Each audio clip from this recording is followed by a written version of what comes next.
So hello everyone, greetings of the day. मैं रवि तिवारी और exam reel की सीरीज में अभी तक हम लोग ट्रांसफार्मर और बेसिक इलेक्ट्रिकल इंजीनियरिंग के पोर्शन देखते आ रहे हुए हैं। मल्टीपल क्वेश्चंस जो कि प्रीवियस ईयर एग्जामिनेशन में जिस तरीके के क्वेश्चंस आते हैं वो सारे क्वेश्चंस का एनालिसिस करते हुए आ रहे हैं। आज के सेशन में हम लोग पूरे इलेक्ट्रिकल मशीन का होल इलेक्ट्रिकल मशीन, उसमें डीसी, इंडक्शन, सिंक्रोनस और ट्रांसफार्मर के मिक्स्ड क्वेश्चंस हैं, उसकी प्रैक्टिस करते हैं और एक हैंड्स ऑन एक्सपीरियंस क्रिएट करते हैं जो कि प्रीवियस ईयर्स में आए हुए क्वेश्चंस हैं जिन लेवल का। याद रखिएगा कि एप्लीकेशन फॉर्म फिलअप होना, जैसा कि आप लोगों को मालूम था, 30 जुलाई 2024 से आरआरबी जेई 2024 के लिए स्टार्ट हुआ था। 29 ऑफ अगस्त लास्ट डेट है, बस एक ही 2 दिन बचा हुआ है। जल्दी से फिलअप करिए फॉर्म और एकदम एंड मूवमेंट का इंतजार मत करिएगा, क्योंकि सर्वर वगैरह का इशू आ जाएगा। आप फिर 2024 में आरआरबी जेई से रह जाएंगे फॉर्म फिलअप करने से। तो ध्यान दीजिएगा, अभी तुरंत फॉर्म फिल करना स्टार्ट कर दीजिए, क्योंकि एंड मूवमेंट में क्या होता है, सारे डॉक्यूमेंट्स एक साथ लाना और ये सारी बहुत झंझट वाला काम है। तो फॉर्म फिलअप आसानी से पेशेंस के साथ अभी ही कर लीजिए, जिससे एंड मूवमेंट में कोई भी तकलीफ ना हो आपको। आरआरबी जेई 2024 में 7,900 प्लस पोस्ट हैं, एक बिगेस्ट अपॉर्चुनिटी है। 777 में बोथ CBT 1 एंड CBT 2 का कोर्स आप लोगों को प्रोवाइड किया जा रहा है। जो कैंडिडेट्स केवल CBT 1 में इंटरेस्टेड हैं वो 499 में कोर्स इजीली परचेस कर सकते हैं। अदरवाइज CBT 1 और CBT 2 777 में आपको प्रोवाइड किया जाएगा। तो चलिए सेशन के फर्स्ट क्वेश्चन की तरफ हम लोग आगे बढ़ते हैं।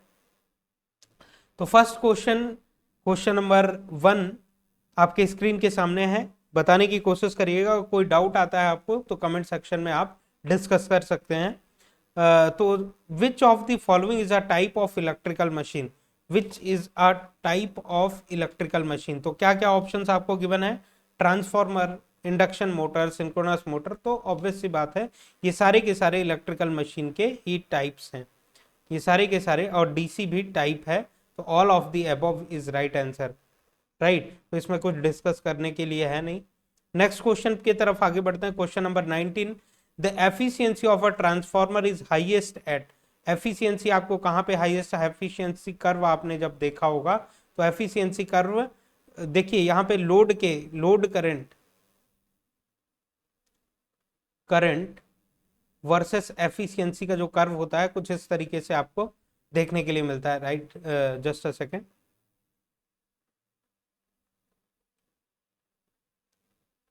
एफिशिएंसी कर्व आपने देखा होगा, कुछ इस तरीके से आपको एफिशिएंसी कर्व देखने के लिए मिलता है, कुछ इस तरीके से। जहां पे ये क्या है, लोड करंट है, तो ये सपोज करिए फुल लोड करंट है,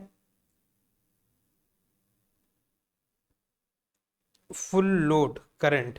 ये नो लोड करंट, ये कौन सा करंट है? आई नो लोड, मतलब आई की वैल्यू कितनी है? 0। यहाँ पे कुछ लोड दिया, यहाँ पे कुछ लोड दिया, इस तरीके से इंक्रीज करते हुए फुल लोड तक पहुंचे, तो एफिशिएंसी जो है आपको कुछ इस तरीके से देखने के लिए मिलेगी। तो मैक्सिमम एफिशिएंसी फुल लोड के आसपास आपको देखने के लिए मिलेगी इस रीजन में। तो full load, half load, no load, any load, full load के आसपास देखने के लिए मिलेगी आपको मैक्सिमम एफिशिएंसी, और मिलनी भी चाहिए। ट्रांसफार्मर अधिकतम दक्षता अपनी कहाँ पे परफॉर्म करना चाहिए? कोई भी मशीन फुल लोड पे, रेटेड लोड पे, जो कि नेम प्लेट डिटेल्स में किसी भी मशीन के गिवन है। अगर कोई डिजाइन इंजीनियर कोई मशीन कंस्ट्रक्ट किया हुआ है, राइट, सपोज करिए ये एक वेबकैम है, ये एक वेबकैम है, या फिर इसको हम लोग सपोज कर लेते हैं कोई ट्रांसफॉर्मर है। इसको डिजाइन इंजीनियर जब डिजाइन किया होगा तो इसमें number of volume of copper material कुछ अमाउंट में डाला होगा, वॉल्यूम ऑफ वाइंडिंग्स जो है कुछ अमाउंट में डाला होगा, वॉल्यूम ऑफ इंसुलेशन कुछ अमाउंट में डाला होगा।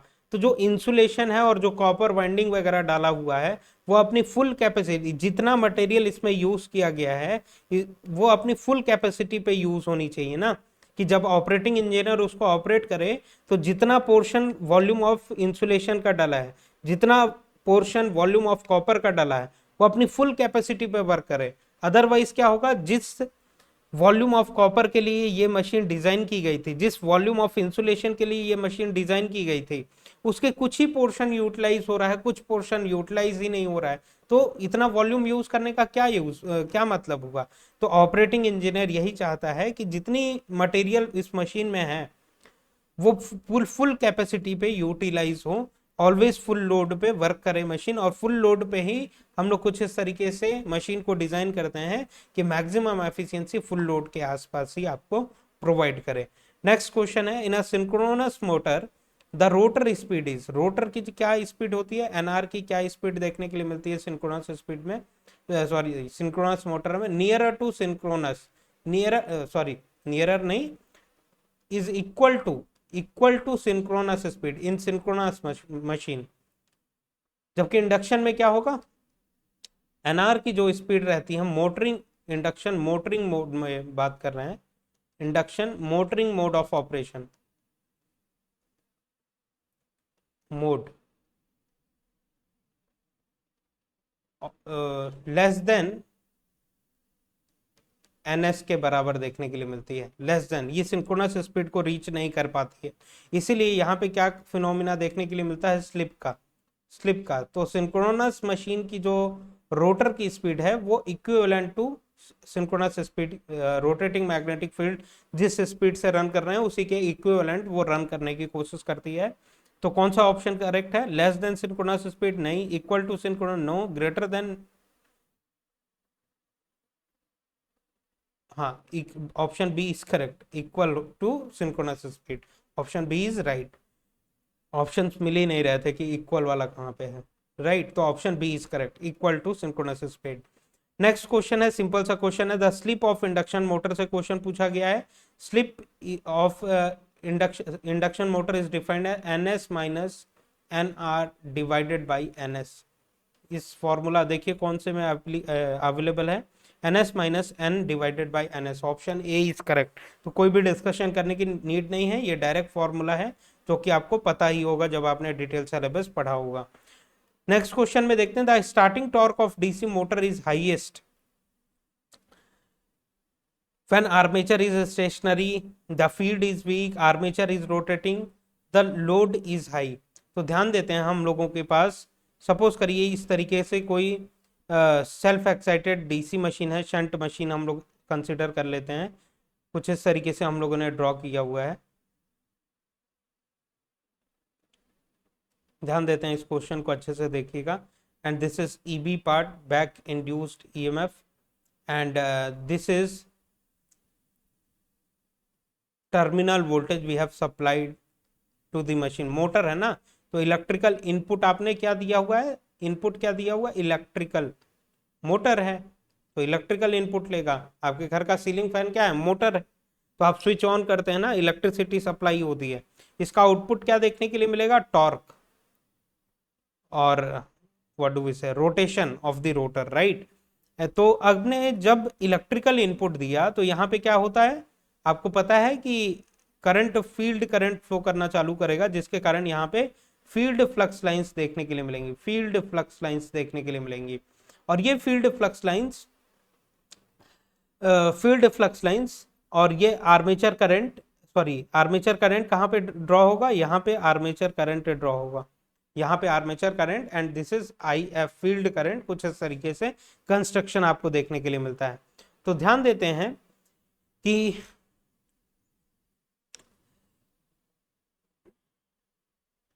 जब ऑप्शन ए को एनालिसिस करते हैं हम लोग, व्हेन आर्मेचर इज स्टेशनरी, कि आर्मेचर जब यहाँ पे रन ही नहीं कर रहा है, आर्मेचर कहाँ पे होता है डीसी मशीन में, रोटर में रखा जाता है आर्मेचर, राइट, जहाँ पे कम्यूटेटर वगैरह करके आर्मेचर में डेवलप्ड एसी को डीसी में कन्वर्ट किया जाता है। तो आर्मेचर अगर आपका रोटेट ही नहीं कर रहा है, एन इज इक्वल टू क्या है यहाँ पे 0, तो ईबी की वैल्यू क्या देखने के लिए मिलेगी, 0। क्यों देखने के लिए मिलेगी, क्योंकि इस तरीके से मशीन है, यहाँ पे एन पोल है, सपोज करिए यहाँ पे एस पोल है, और यहाँ पे आपका आर्मेचर वाइंडिंग रखा हुआ है, इस तरीके से आर्मेचर वाइंडिंग रखा हुआ, तो फ्लक्स लाइंस तो यहाँ पे अवेलेबल हैं, क्योंकि आपने टर्मिनल वोल्टेज दिया हुआ है, जिससे फील्ड फ्लक्स लाइंस आपको देखने के लिए मिल रही हैं। लेकिन ये आर्मेचर जब रन ही नहीं करेगा, एन की वैल्यू जब 0 होगी, तो यहाँ पे आर्मेचर रखा हुआ है स्टेशनरी, लेकिन फ्लक्स लाइंस देखने के लिए मिल रही हैं। तो ये जब रन ही नहीं करेगा तो चेंज इन फ्लक्स एक्सपीरियंस करेगा क्या? As per the Faraday's law of electromagnetic induction, कि आर्मेचर के जो कंडक्टर्स हैं अगर रन ही नहीं करेंगे तो change in flux lines experience करेंगे क्या ये कंडक्टर? बिल्कुल नहीं। जब चेंज इन फ्लक्स लाइंस नहीं एक्सपीरियंस करेंगे तो कोई भी रिलेटिव चेंज नहीं हो रहा है, तो वोल्टेजेस इंड्यूस होंगे क्या आर्मेचर कंडक्टर में? नहीं। तो ई बी की वैल्यू क्या देखने के लिए मिलेगी? जीरो। बैक इंड्यूस वोल्टेजेस की वैल्यू जीरो देखने के लिए मिलेगी। और यहाँ पे एक इक्वेशन लिखते हैं हम लोग, केवीएल इक्वेशन। तो ध्यान देते हैं कि V T and then minus I A R A minus E B is equal to zero, कुछ इस तरीके से, राइट।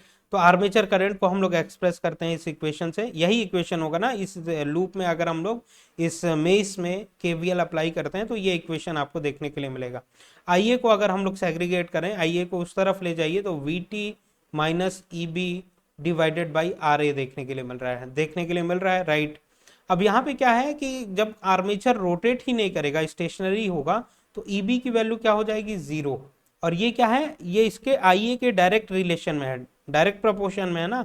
और यहाँ पे क्या है? नेगेटिव साइन है। नेगेटिव साइन क्या इंडिकेट करता है? कि ई बी इनडायरेक्ट रिलेशन में है आई ए के साथ, नॉट डायरेक्ट रिलेशन। भले ही न्यूमरेटर में है ई बी, लेकिन यहाँ पे नेगेटिव साइन है, वो इंडिकेट कर रहा है कि ये दोनों इनवर्सली प्रोपोर्शनल में है। तो ये अगर रेड्यूस होकर ई बी जीरो हो जाता है तो आर्मेचर करंट की वैल्यू क्या हो जाएगी? बढ़ जाएगी। आर्मेचर का ऑब्वियस सी बात है, अगर माइनस नहीं होगा, यहाँ पे दो रहता, 2 वोल्ट 3 वोल्ट 4 वोल्ट, तो ये वीटी में से माइनस होता ना, ओवरऑल वोल्टेज कम हो जाता, तो आईए की वैल्यू भी कम हो जाती, राइट। तो ये अगर जीरो है मतलब कम है, तो आईए की वैल्यू ज्यादा देखने के लिए मिलेगी। और टॉर्क कैरेक्टरिस्टिक क्या होता है आपके डीसी मशीन का? 5 multiplied with I A, field flux multiplied with armature current. तो जब आईए की वैल्यू ज्यादा देखने के लिए मिलेगी तो टॉर्क क्या देखने के लिए मिलेगा? मैक्सिमम देखने के लिए मिलेगा कि नहीं? ज्यादा देखने के लिए मिलेगा। तो जब आर्मेचर स्टेशनरी होगा उस कंडीशन में आपको टॉर्क भी मैक्सिमम डीसी मशीन में देखने के लिए मिलेगा। और फिर जैसे जैसे आर्मेचर रन करेगा, ध्यान देते हैं, जैसे जैसे आर्मेचर रन करेगा, कि फील्ड फ्लक्स लाइंस तो ऑलरेडी है, आपने सप्लाई दे के रखा हुआ है, यहाँ से टर्मिनल वोल्टेजेस इलेक्ट्रिकल इनपुट दिया हुआ है, जिसके कारण फील्ड फ्लक्स लाइंस यहाँ पे जनरेट हो रहे हैं, फील्ड फ्लक्स लाइंस हैं। अब ये आर्मेचर जब रन करना चालू करेगा तो रिलेटिव मोशन होगा, जिसके कारण रिलेटिव मोशन के कारण ये conductor change in flux experience करेंगे। तो इन कंडक्टर्स में आर्मेचर वोल्टेजेस डेवलप होंगे। आर्मेचर वोल्टेजेस ईबी की वैल्यू जब इंक्रीज होना चालू होगी, देखिए दूसरे कलर के पेन से अगर हम लोग ड्रॉ करें, ईबी की वैल्यू जब इंक्रीज होना चालू होगी तो क्या होगा? आर्मेचर की करंट की वैल्यू कम होना चालू होगी। मैथमेटिकली देखिए ना इसको, जब ये 2 वोल्ट 4 वोल्ट 6 वोल्ट 8 वोल्ट में इंक्रीज होगा तो ओवरऑल वीटी टर्मिनल वोल्टेज जो है 220 वोल्ट या फिर जो भी है, उसमें से ओवरऑल वोल्टेज कम हो जाएगा ना, माइनस वाली वैल्यू बढ़ रही है तो ओवरऑल वोल्टेज कम होगा, तो मतलब ये आर्मेचर करंट भी डायरेक्ट रिलेशन में है तो कम हो जाएगा।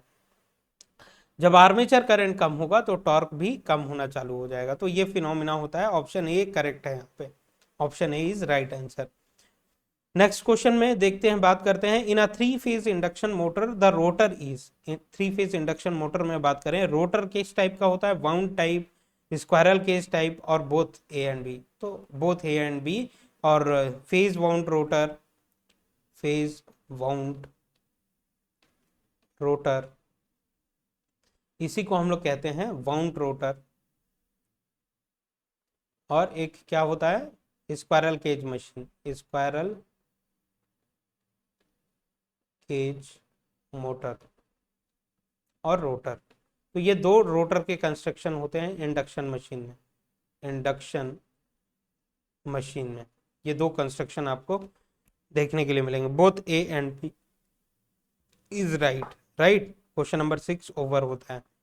तो नेक्स्ट क्वेश्चन है, the main advantage of synchronous motor is, क्या मेन एडवांटेज है सिंक्रोनस मोटर का? High starting torque, constant speed, simple construction, low cost. देखिए लो कॉस्ट तो होता नहीं है, सिंक्रोनस मशीन बिगेस्ट मशीन है, जितनी भी इलेक्ट्रिकल मशीन है सिंक्रोनस मशीन सबसे हैवी कॉस्ट की मशीन होती है और biggest machine, large in size, crores of rupees का इन्वेस्टमेंट होता है। सिंपल कंस्ट्रक्शन भी नहीं है क्योंकि आपके स्टेटर में वाइंडिंग्स को अरेंज करना पड़ता है, और कॉम्प्लेक्स मशीन है, ये सरल निर्माण नहीं है इसका, कॉम्प्लेक्स है। क्यों कॉम्प्लेक्स है? क्योंकि स्टेटर में जो आप स्लॉट्स वगैरह प्रोवाइड करते हैं उसमें डिस्ट्रीब्यूशन करते हैं, short pitching of the winding करते हैं in order to get the more sinusoidal AC voltages induced in the armature. तो ज़्यादा साइनोसॉइडल वोल्टेजेस आपको चाहिए, जिसके लिए ये सारे कंस्ट्रक्शन में कॉम्प्लेक्सिटी आती है। और फिर डीसी मशीन को एक्साइट करने के लिए आपको एक अलग से उसके फील्ड वाइंडिंग को एक्साइटेशन देने के लिए डीसी जनरेटर भी लगेगा। तो ये सारी चीज़ें जो हैं वो मशीन के कंस्ट्रक्शन को कॉस्टली बना देती हैं, मशीन के कंस्ट्रक्शन को कॉस्टली बना देती हैं। तो ये कॉम्प्लेक्स डिज़ाइन होता है, इसका सिंपल डिज़ाइन नहीं होता है। तो constant speed is the right answer, कि नो लोड से फुल लोड तक, नो लोड से, यही एक ब्यूटी है सिंक्रोनस मशीन की कि नो लोड से फुल लोड तक स्पीड जो होता है वो कांस्टेंट देखने के लिए मिलता है। सिंक्रोनस स्पीड के साथ रन करेगी ये, नो लोड से फुल लोड। और मशीन्स में क्या होता है कि लोड अगर आप इंक्रीज कर रहे हैं तो स्पीड रेड्यूस हो जाएगी, स्पीड में रिडक्शन देखने के लिए मिलेगा। ये क्या होता है, इंडक्शन मशीन में ऐसा होता है, इंडक्शन मशीन में। लेकिन सिंक्रोनस मशीन की ये ब्यूटी है कि लोड बढ़ाने के बाद भी स्पीड क्या होता है, सिंक्रोनस स्पीड कांस्टेंट रहता है, स्पीड चेंज नहीं कर सकते हैं आप। तो option B is right answer. Next question पे मूव करते हैं। The rotor of squirrel cage induction motor is made up of तांबा, aluminium, copper, aluminium, steel and iron. तो आयरन तो फेरोमैग्नेटिक मटेरियल है, या स्टील भी फेरोमैग्नेटिक मटेरियल है, जो कि आपके गुड इलेक्ट्रिकल कंडक्टर नहीं है। ये कंडक्टर हैं इलेक्ट्रिसिटी के, लेकिन गुड इलेक्ट्रिकल कंडक्टर एल्यूमिनियम और कॉपर के कंपैरिजन में नहीं है। तो एल्यूमिनियम और कॉपर में से मोस्ट प्रेफरेबली क्या चूज करते हैं हम लोग, एल्यूमिनियम, और एल्यूमिनियम बार्स हम लोग यूज करते हैं। इन दोनों में कंपैरिजन करें तो एल्यूमिनियम बार्स हम लोग मोस्ट फ्रिक्वेंटली यूज करते हैं, क्योंकि इसको रिक्वायर्ड शेप में हम लोग फॉर्म कर सकते हैं, शेप में इसको ढाला जा सकता है। और कॉपर जो होती हैं एल्यूमिनियम के कंपैरिजन में कॉस्टली भी होती हैं।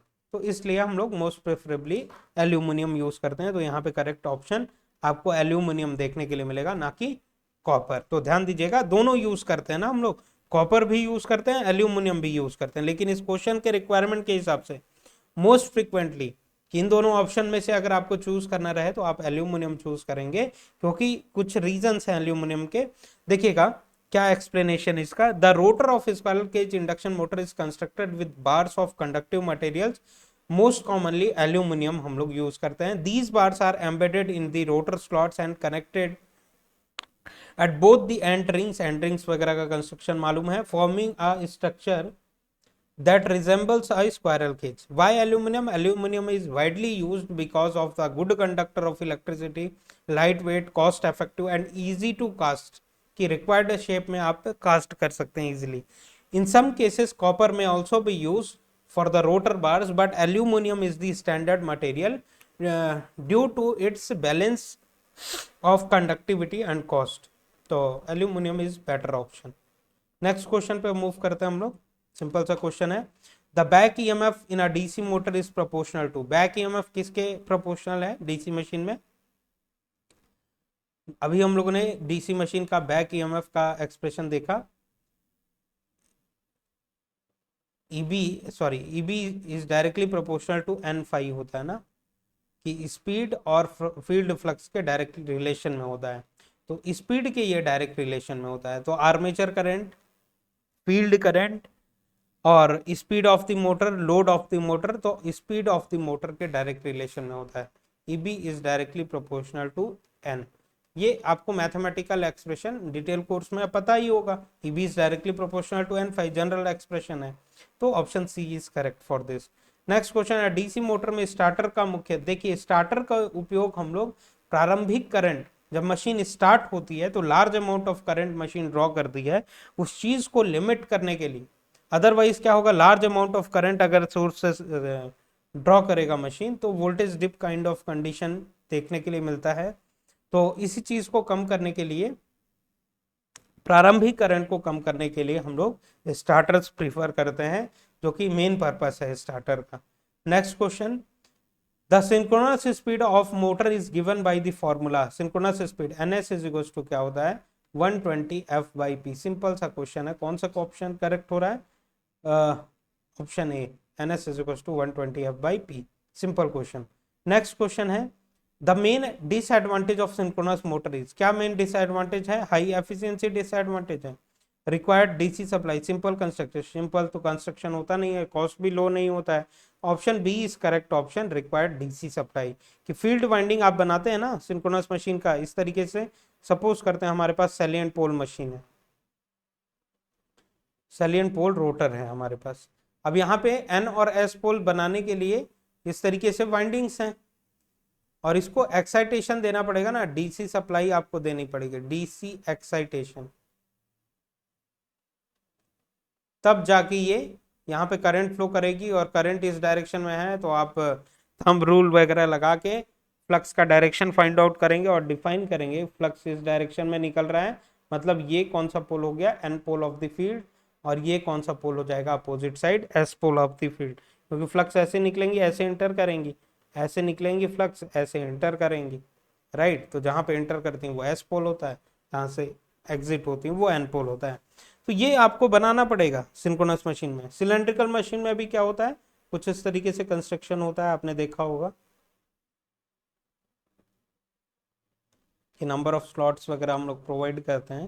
This is the rotor part and यहाँ पे कंडक्टर्स आपने प्लेस किया हुआ है जहाँ पे डॉट और क्रॉस करके DC करंट का इंजेक्शन जब आप करते हैं तो क्रॉस मतलब और डॉट के हिसाब से फ्लक्स लाइंस किस डायरेक्शन में होंगी, फ्लक्स लाइंस इस डायरेक्शन में होंगी, ऐसे निकलेंगी, मतलब N pole of the field ये हुआ, S pole of the field ये हुआ।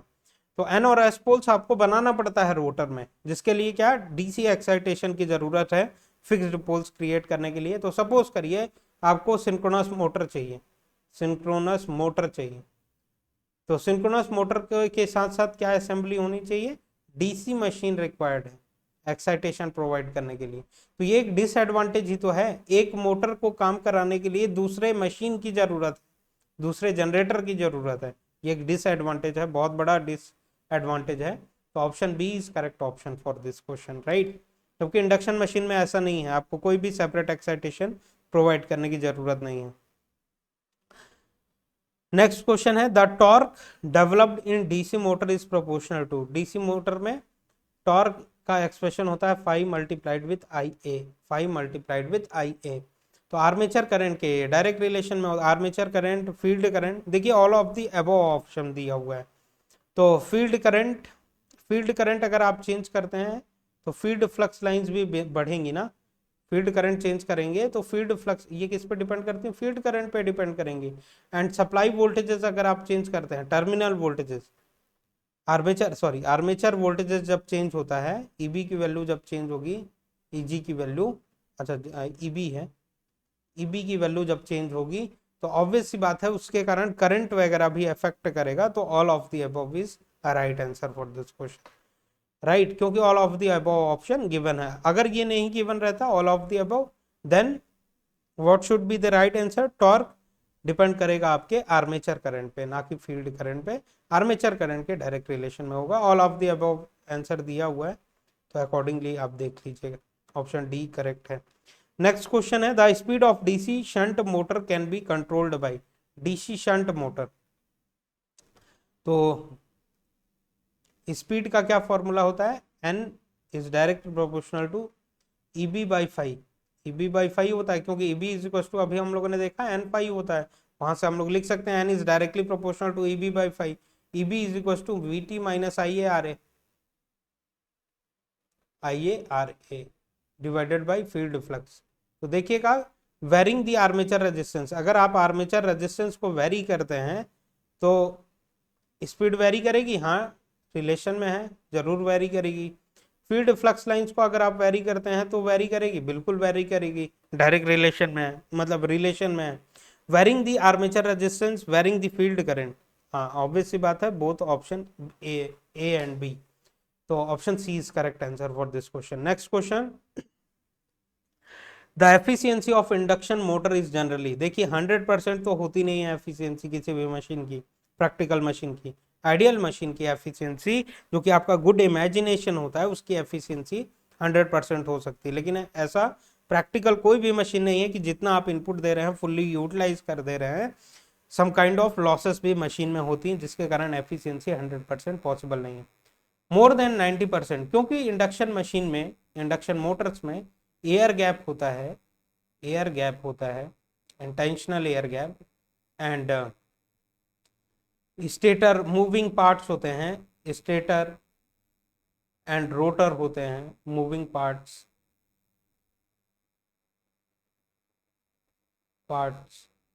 तो friction and windage losses, friction and windage loss देखने के लिए मिलता है, जिसके कारण एफिशिएंसी 90% भी नहीं रहती है, कम रहती है एफिशिएंसी। कितनी कम रहेगी?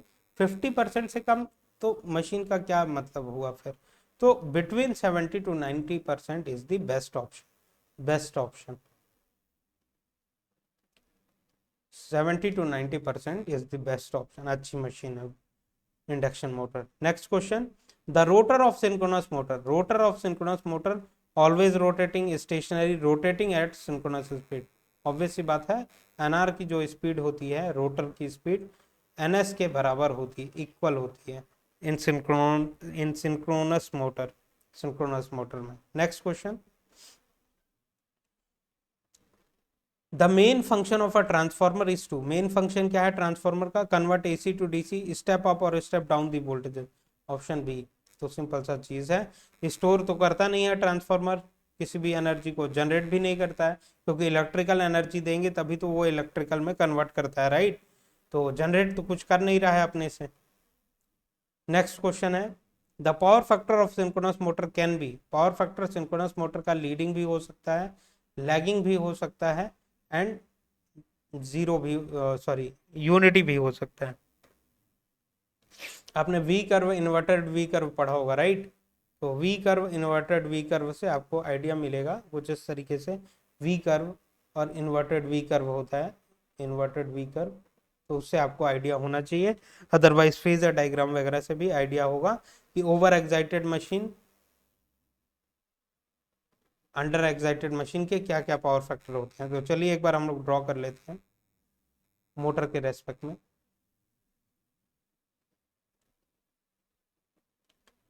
पावर फैक्टर क्या क्या होता है, और ओवर एक्साइटेड मशीन का क्या होता है, और अंडर एक्साइटेड मशीन का क्या होता है। Let us draw. तो यहाँ पे दो मशीन्स मैंने ड्रॉ किया हुआ है। चलिए जनरेटर मोटर दोनों के रेस्पेक्ट में बात कर लेते हैं।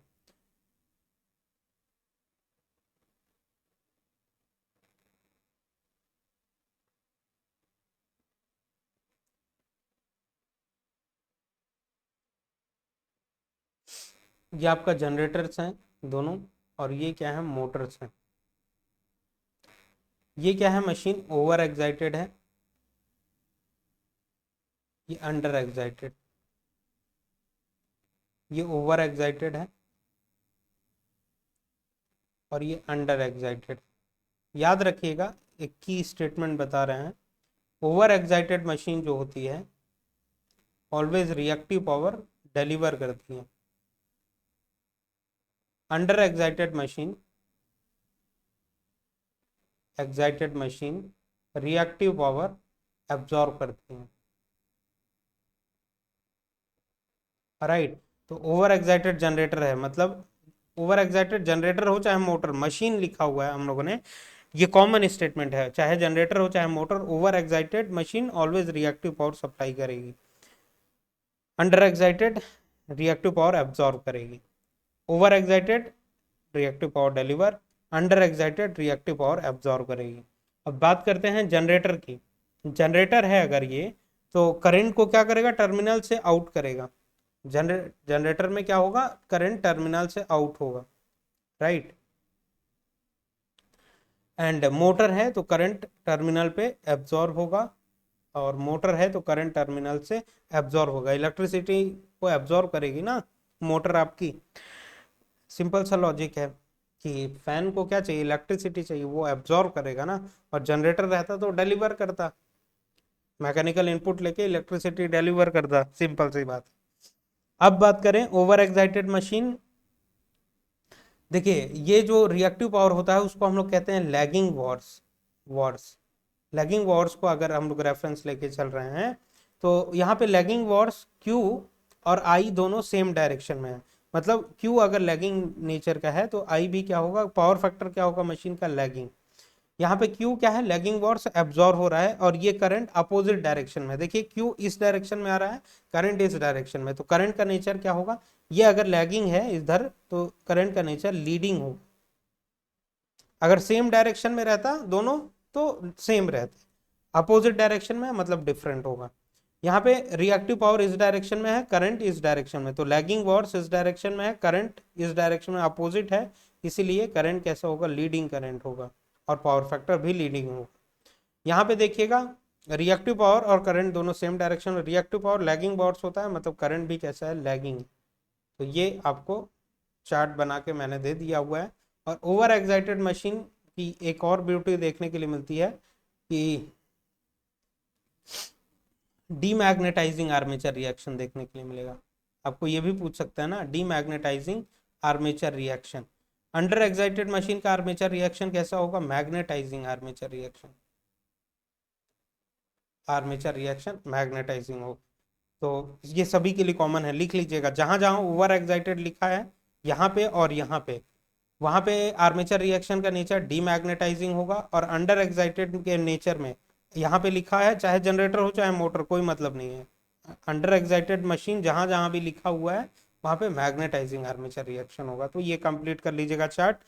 तो all of the above is right answer कि सिंक्रोनस मोटर्स में पावर फैक्टर या मोटर हो चाहे जनरेटर तीनों होते हैं, यूनिटी भी हो सकता है, लैगिंग भी हो सकता है, लीडिंग भी हो सकता है। Next question, the main component of DC motor is, DC motor का मेन कंपोनेंट के बारे में बात करें, देखिए स्टेटर भी मेन कंपोनेंट है, रोटर भी मेन कंपोनेंट है, लेकिन कम्यूटेटर जो है की वजह से फेमस है डीसी मशीन,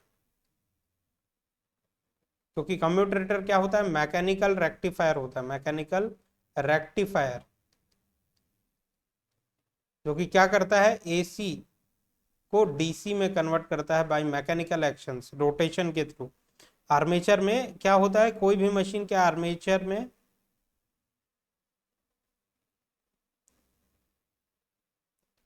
एसी ही डेवलप होता है, उसको डीसी में कन्वर्ट करने के लिए हम लोग कम्यूटेटर यूज करते हैं। तो डीसी मशीन में आपको आउटपुट क्या चाहिए, डीसी चाहिए, इसीलिए हम लोग कम्यूटेटर यूज करते हैं। तो मेन जो है ऑप्शन सी भी कहीं पे मेंशन है, कहीं ऑप्शन डी मेंशन है, तो आप ऑल ऑफ दी अबव भी चूज करेंगे तो गलत नहीं है, क्योंकि सारे के सारे मेन फंक्शन है, लेकिन कम्यूटेटर की वजह से फेमस है, तो ऑप्शन सी करेक्ट हो सकता है इंडिविजुअली अगर आप सेलेक्ट करना चाहें। Next question, the efficiency of transformer is highest eight, efficiency is highest eight, तो ऑब्वियस सी बात है, ये क्वेश्चन ऑलरेडी देख लिया हुआ है, फुल लोड, फुल लोड पे हाईएस्ट एफिशिएंसी मशीन की देखने के लिए मिलेगी।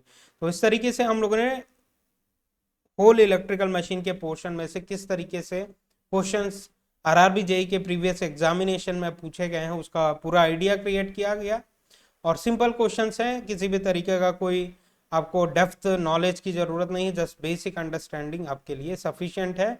इस तरीके से आरआरबी जेई के लिए प्रिपेयर करिए, बहुत सारे सब्जेक्ट्स हैं, इसीलिए सभी सब्जेक्ट्स को इक्वली इंपॉर्टेंस दीजिए, ये नहीं कि केवल मशीन ही पढ़ रहे हैं या पावर सिस्टम ही पढ़ रहे हैं या फिजिक्स ही पढ़ रहे हैं, ऐसा नहीं, सारे सब्जेक्ट्स को इक्वल इंपॉर्टेंस दीजिए, इक्वल टाइमिंग दीजिए, तब जाके आपका सिलेक्शन के चांसेस बढ़ेंगे। और एग्जाम रेल की सीरीज में बने रहिए, आगे वाले आने वाले सेशंस में और भी ब्यूटीफुल सेशंस आपको देखने के लिए मिलेगा। सेशन में कोई भी डाउट होता है कमेंट सेक्शन में जरूर मैसेज करिएगा, जिसके कारण उन डाउट्स को हम लोग क्लियर कर सकें और नेक्स्ट सेशन में और भी beautiful questions as per your requirement हम लोग ला सकें। Thank you very much, very very all the best.